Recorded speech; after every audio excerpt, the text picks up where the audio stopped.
First one's gonna be really good. This is gonna be the biggest drop in quality as we go down. I think we have ever experienced. Close. Yeah. Ever. Like ever.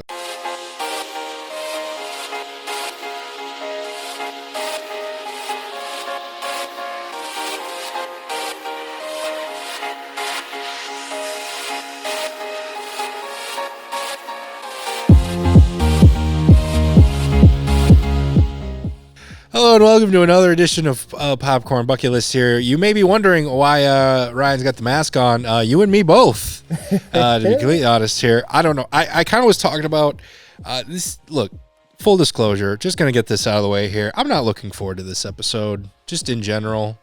I am. It's Friday the 13th. Yeah, we'll get to look, there's going to be some stuff to talk about here for sure. Just if I seem cranky or whatever, I started this week off good. I woke up Monday morning. I was like, it's going to be a good day, which I never say, which should have been. That is very true. Yeah. I don't think I've ever heard you say that before. No. Not even implied it. And then, I was doing fine. I was doing good. And then some news broke Monday. And then I'm preparing for this show. And let's just say there's some movies I'm looking forward to talking about more than others. But you did allude to it here. So, let's just get that out of the way. Part of the theme of this episode is Friday the 13th. Yeah, and it's getting really hard to breathe with this mask on. You could take it off if you want to. I'm going to take the mask off. Yeah, so I'm assuming you're trying to do like a Jason. Oh my God, that part still has it. And also, this is not Jason Voorhees. This is Eddie from Iron Maiden. Yeah. But I'm still taking this one off too. Yeah. Go ahead. Do that. While he does that, I was, before we actually get into the Friday the 13th talk here, I do feel like we got to address the elephant in the room here. In case you're living under a rock, unfortunately, earlier this week, it was announced James Earl Jones had passed away at the age of 93. What's the number one thing you think of when you? I feel like, because me and Carter, we were talking about this earlier. I think it depends on generation. I agree. Which one you actually kind of associate him with? What's yours? And mine's probably a little different than most people's. I'm sure you'll get into that, but I'm a big Stanley Kubrick fan, and after I learned when I was older, who James Earl Jones was, like who he was, what he's done. That was recently before I watched Dr. Strangelove, and he is an actor in there. And as soon as you hear the voice, that's what I always come back to James Earl Jones to. I know a lot of people have his Darth Vader or The Sandlot. For me, it's Dr. Strangelove. That's where I love him the most from. Mm-hmm. Yeah, and I think that's a fair shout out as well, because not as many people know about some of his live action stuff and everything like that. And if we had more time this week, we probably would have been doing a little bit more of a spotlight on his career and kind of focusing on that sort of stuff. But we kind of already things lined up for this week, so maybe at a future date we'll do something like that, because I do think that is worth mentioning, more of his live action stuff. Yeah, because everybody knows him from Star Wars. Yeah, but he was an actor too, not just a voice actor. Yeah. I guess. And mine is, I'm trying to think, the thing I probably heard him first was probably The Lion King. Because I probably watched that before Star Wars. But, you hear that voice and you automatically know it's him. You know it's him, yeah. And there's a reason why they recast everyone in that Lion King remake except for him. It's because no one could match that voice at all. So, shout out to a real one here. I mean, he was getting up there, so when I saw the news, I wasn't terribly surprised. Yeah. But it is still unfortunate here. So, But let's move on then to the opening spotlight of this week. Like I said before, Friday the 13th is actually landing on this weekend. It's on Friday. It's on Friday. The 13th. Yep. That's why they call it that. That's that day. Yep. So I was kind of debating. I was like trying to figure out, like, all right, what are we going to do for the opening spotlight? Well, we should do a Friday the 13th thing. I was trying to figure out what specifically. And then it kind of occurred to me, you essentially kind of did the perfect opening spotlight for this a couple of years ago. I wouldn't say perfect. I would not say perfect. Better than I would. A rough outline. Yeah. That's good. It's pretty good. It's all right. In case you missed it, a couple of years ago, you had done essentially like your own sort of deep dive, I guess. Yeah, kind of like a deep dive recap, kind of just talked a little bit about all the films. Yeah. So instead of us rehashing all of that and just going over it again, I thought we would just play it. right here, right now. We're going to take that video from a couple years ago and put it right here, right now. So let's go to that now.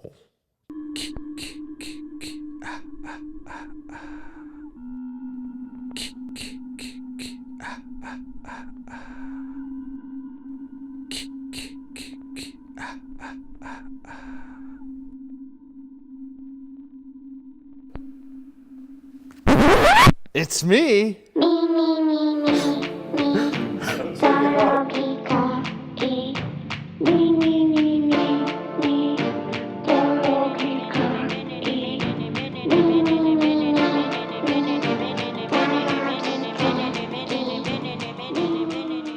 Today, on the first episode, we're going to be talking about one of my favorite villains of all time, Jason Voorhees from the Friday the 13th series.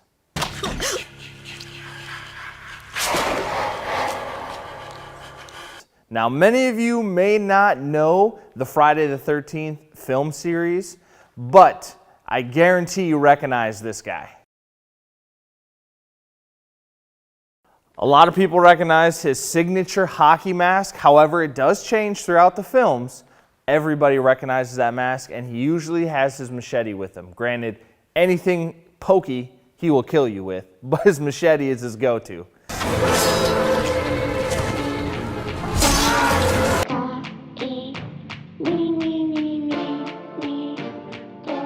Contrary to popular belief, Jason Voorhees was not the killer in the first Friday the 13th movie. It was actually his mother, Pamela. Got it! In the film, she was working at the camp at Camp Crystal Lake, and Jason was her son. He had some problems, got bullied by the kids a lot, and eventually he ended up drowning. They pushed him into the water. He couldn't swim. He drowned. They closed the camp. Like a year or two later, they opened it back up. Pamela did not want the camp back open. She opposed it all the way.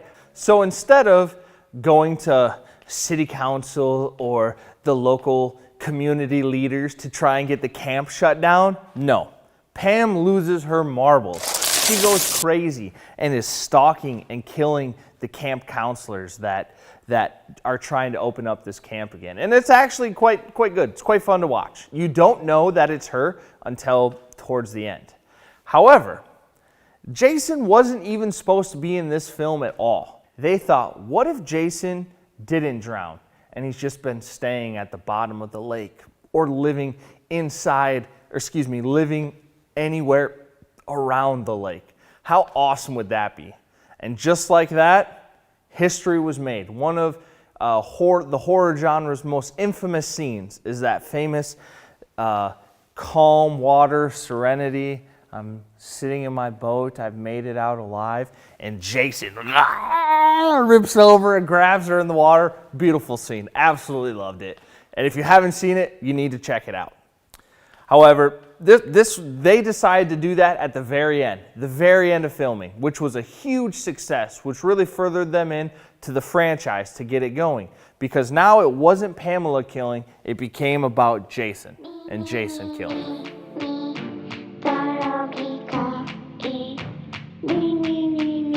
Friday the 13th Part 2, we see something interesting. This is the first time Jason is an adult, a full-grown man. At the end of Part 1, we saw him more as a boy. Now this is where we see Jason as the adult. He still doesn't have his iconic hockey mask and machete. Right now, he's just wearing a burlap sack or a pillowcase, kind of depending on what you would call that fabric. And it does only have one eye, which was kind of unique at the time. They wanted a bigger, scarier monster, which was awesome, and they accomplished that, but they were also able to hide his face super well. However, they didn't like the mask. The director for Friday the 13th Part 3 didn't really like that burlap sack, and it also caused some irritation around the guy's eye that was actually playing Jason, because a lot of it was just taped so that it wouldn't go in his eye. So it wasn't until Friday the 13th Part 3 where we see Jason finally donning his hockey mask. And it was actually kind of a funny way he got it. One of the camp counselors this year was a diehard Red Wings fan. He had a Red Wings jersey and a hockey mask.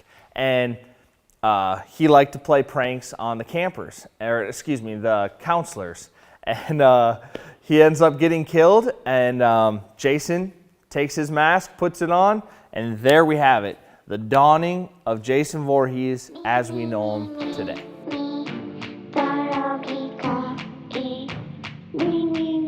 Now, following up this movie, there's actually, believe it or not, there's 12 films in the Friday the 13th franchise. And yes, that includes Freddy vs. Jason. And the reboot that they did in 2018, I want to say, is also the 12th film in that franchise. So whoever gets to make the next Friday the 13th film, it's going to be special because it'll be the 13th film in the Friday the 13th series.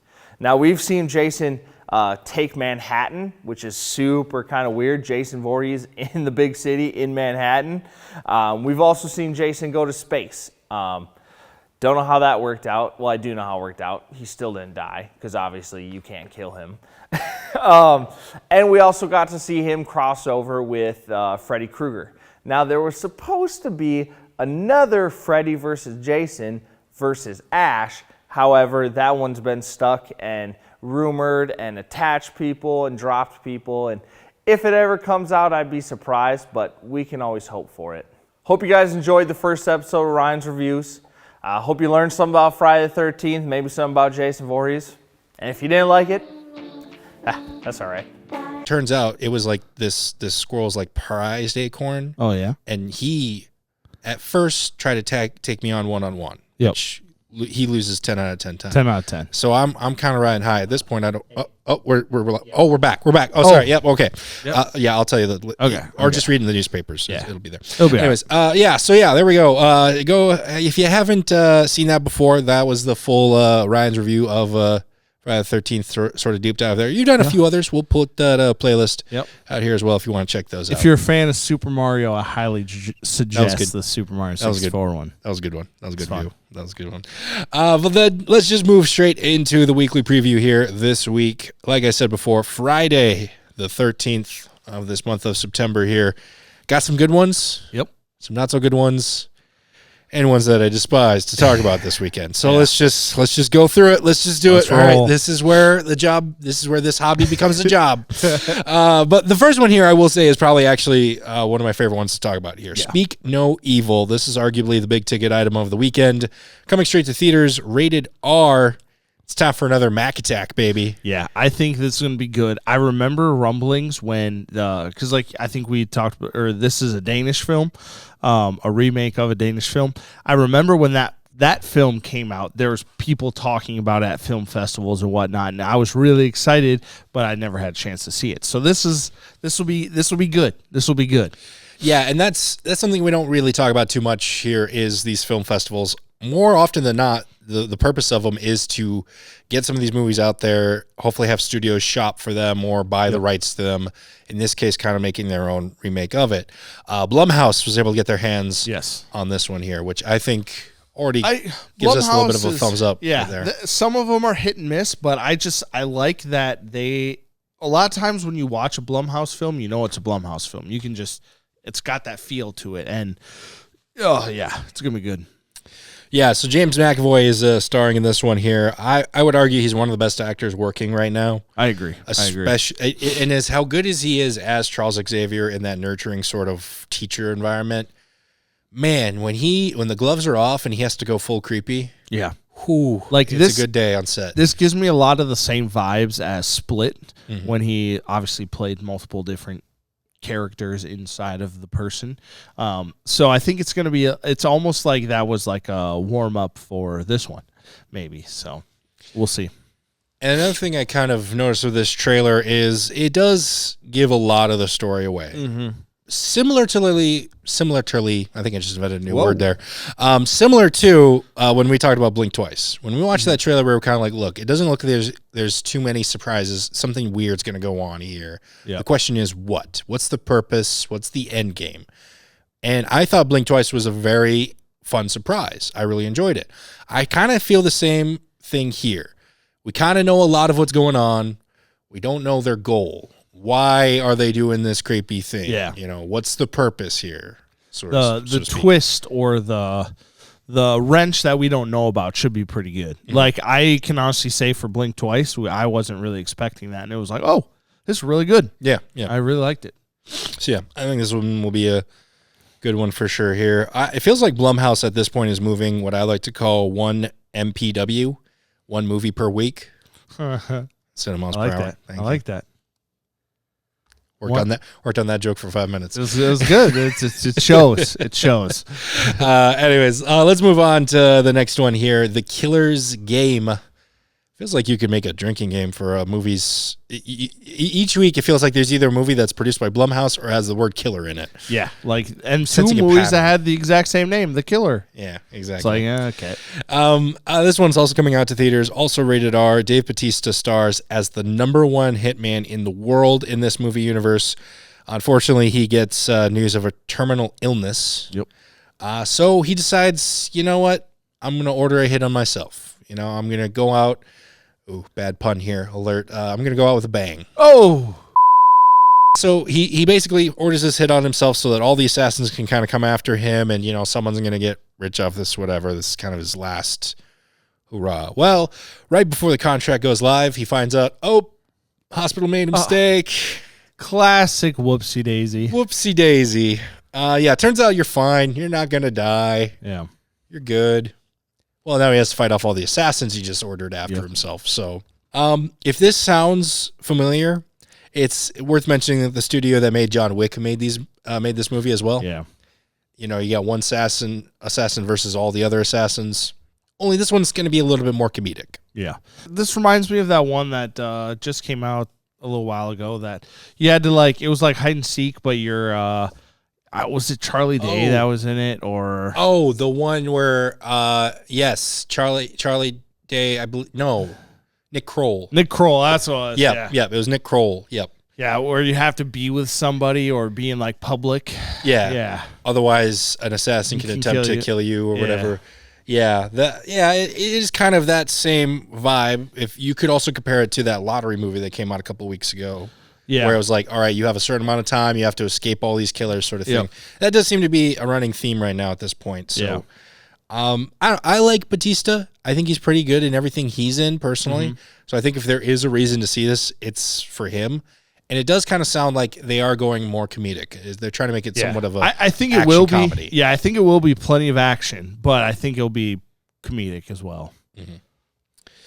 All right. Anything else we want to say about this one, or? But Dave Bautista looks different. He's skinny. He doesn't look as buff. Well, you should see in real life. Yeah. He's dropped a lot of weight. Yeah, it feels like this was that transition period. Yep. Like if you compare him before to this movie to now. Yep. Yeah.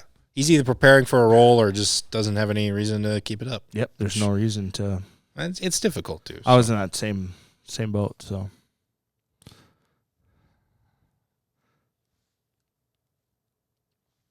Resisting urge to make comment.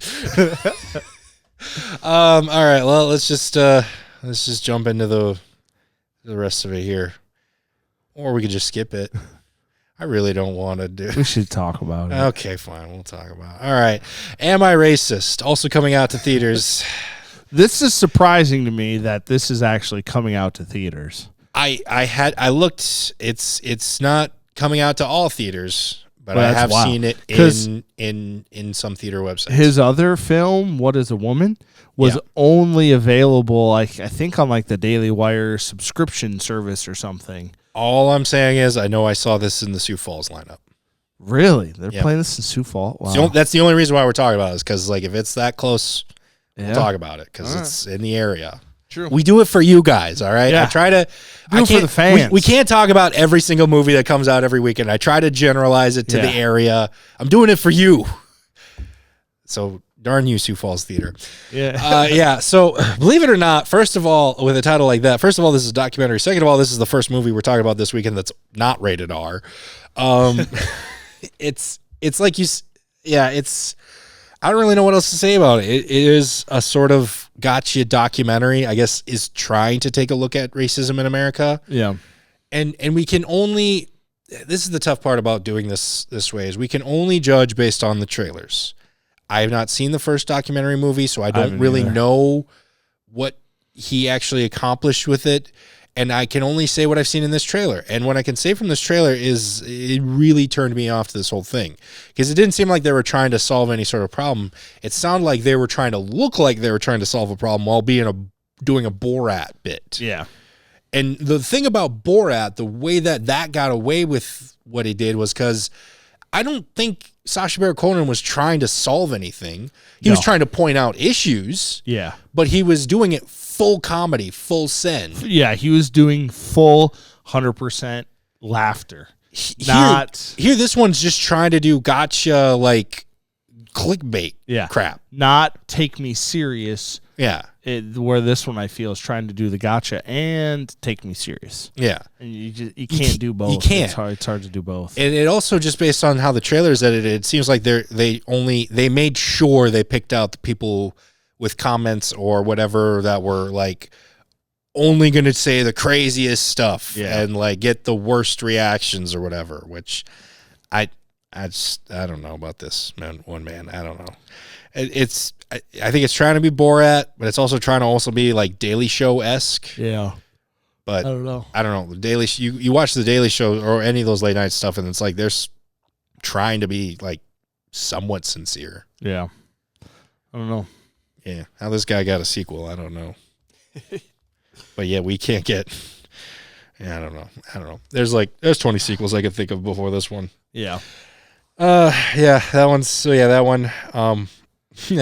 Yeah, we're not. Yeah, it's just a weird week, man. How all these came out this week. Yeah, this one won't cause any controversy at all either. God's Not Dead, In God We Trust, also coming out to theaters here. Yeah, fifth one. Part 5. Holy cannoli. I remember the very first one. I was at some, like, I think one of our youth group trips, and we watched the film before it came out. And, like, at the end of it, we could, like, fill out surveys and say, hey, what'd you think? Blah, blah, blah. What, any suggestions? And I remember watching it, like, a year or some later with, like, and it was slightly different than I remembered it being. But then I saw, like, oh, they made a second one. Something about, like, college or in law or something. And then I hadn't heard about it. And now it's like, oh, they're on 5? I thought for sure this was, like, the third one. That's what I thought, too. But I wanted to make sure. And then all of a sudden, I'm, like, looking at this, like, no, there's, like, this is the 5th in the series. Yeah. It's wild. I didn't know that. What were the things? Do you remember what sort of things they changed? No, just like some like whole scenes were like just different and like it was all. But I mean, also this was like 10 years ago, 15 years ago now. Yeah, that first one came out a while ago. So this one, centers around a little bit more of a political debate. Quite literally, as a pastor is essentially asked to run for Congress. His opponent is played by the titular bad guy in pretty much everything he's in, Ray Wise. I mean, I feel bad for him because he is typecast as the bad guy. He is typecast, but he's a good bad guy. He is. He's a great bad guy. He really is. It's really hard to talk about the plot of this movie without bringing up the real life argument of church versus state. Yeah. And the separation of church and state, which is kind of my main problem with this one here, because it seems like the movie is trying to be like the bad guy is like the state.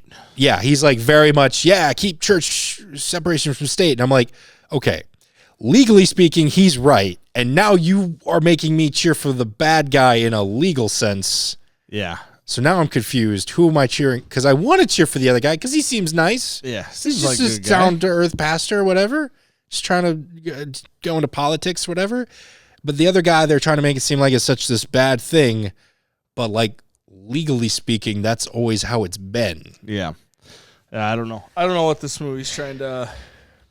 Well, I can tell you what they're trying to do. They're trying to get a pastor elected to Congress. That's and I'm pretty sure, also on a side note, is that it's just like leading up to the debate. I don't even know if the actual election will be in it. Yeah. But it's leading up to a debate. And tonight happens to be debate night. Yeah. So kind of pumped, kind of not. We'll see. Yeah.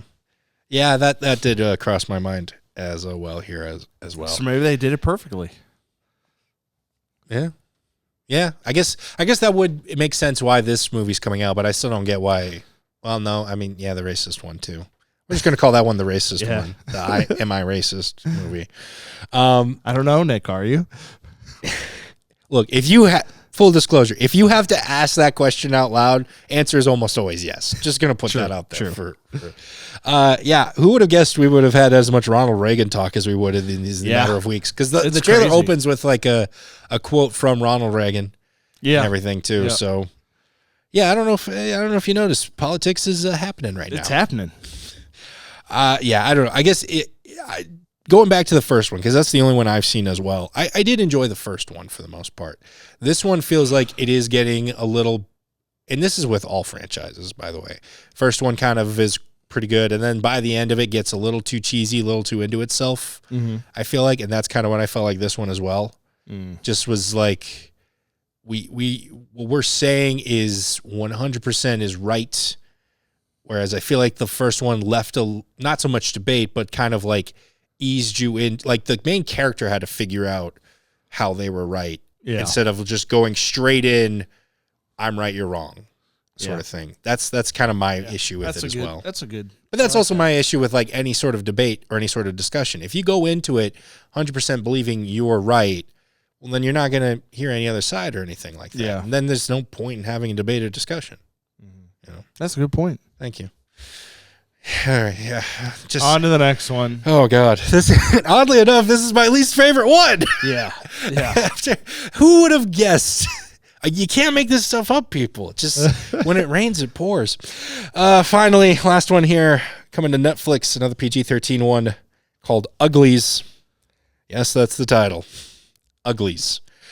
Okay, before we get into the actual movie here. I've been making a lot of statements here today. I just want to make one more. We as a society need to raise the bar as far as what it takes to become a best-selling novel.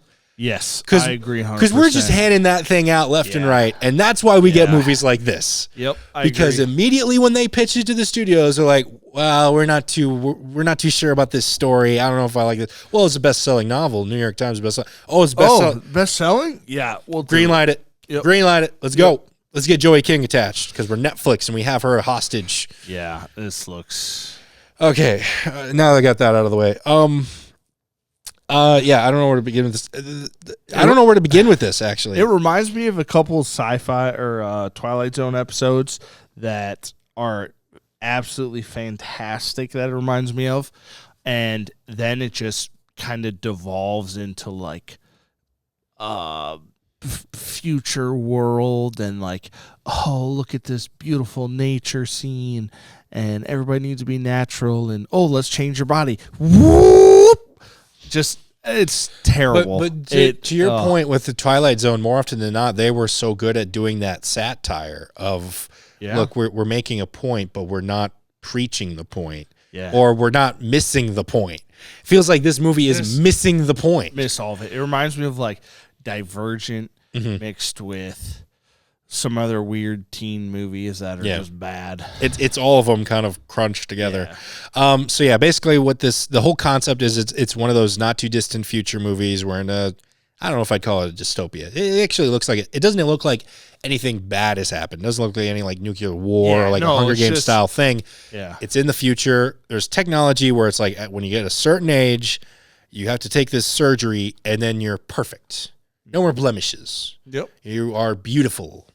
You're beautiful. And then the whole concept is like, well, there's this quote unquote rebellion that lives outside that like, we don't take the surgery because. Yeah. What do they call them?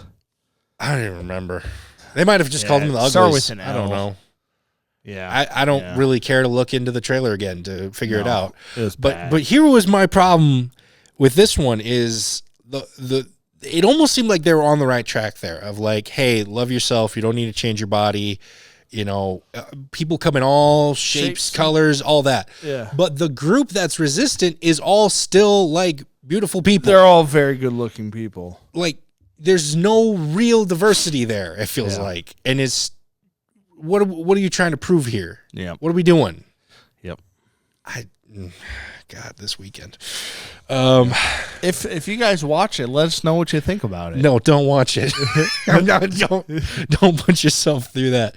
Whatever blackmail Netflix has on Joey King, we need to get it and destroy it so she can be free. so she can work in like actual real movies again.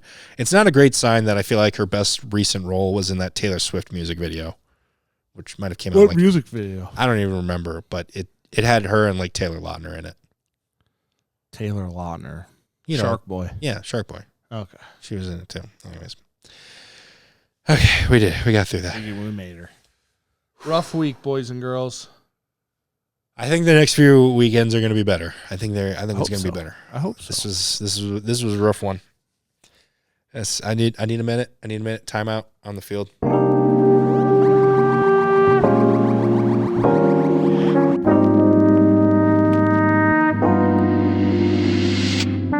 All right, time back in. All right, Refreshed, all right, ready for the day. Well, no, because okay, so we're moving on to number one recommends here. Yeah, mine's also a Debbie Downer. I'm sorry, folks, just one of them weeks. Do you want to go? Do you want to go first, or do we want to end on a higher note? Let's end on a higher note. Okay, so I'll go first. Yeah, okay, all right. So just because of the way things are, I don't even know how to introduce this right now. I'm just in the dumps here, folks. Nick needs some cheering up. I'll cheer you up. But this isn't going to be the way to do it. This week, by the time this comes out, it'll have come and gone. But, 9/11 obviously is a big thing in September. Yep. And, I one year I asked myself a question because, like, all the time whenever you see stuff like that, it's like, never forget, all that. That's, the main motto, I guess, whatever. And I asked myself a question. I was like, well, how do I never forget something I don't remember? Because I was around, but I don't remember. I was only like 4 years old. Yeah. I don't remember. That was kind of that borderline. I could start having memories. Like I do have memories from that year. You were only 4 years old? Yeah, I was born in 97. Yeah, okay. Anyways, so I asked myself a question. How do I never forget something I don't remember? So I decided, like, every year I want to make sure I watch some new documentary, some new video, some new deep dive so I can learn a little bit more about it. That's my way of never forgetting. So this year I'm going to essentially recommend one of the things they've been playing it a lot on YouTube right now. So you have access to it there, but National Geographic came up with a very good documentary, One Day in America. This one had some stories I'd never heard before.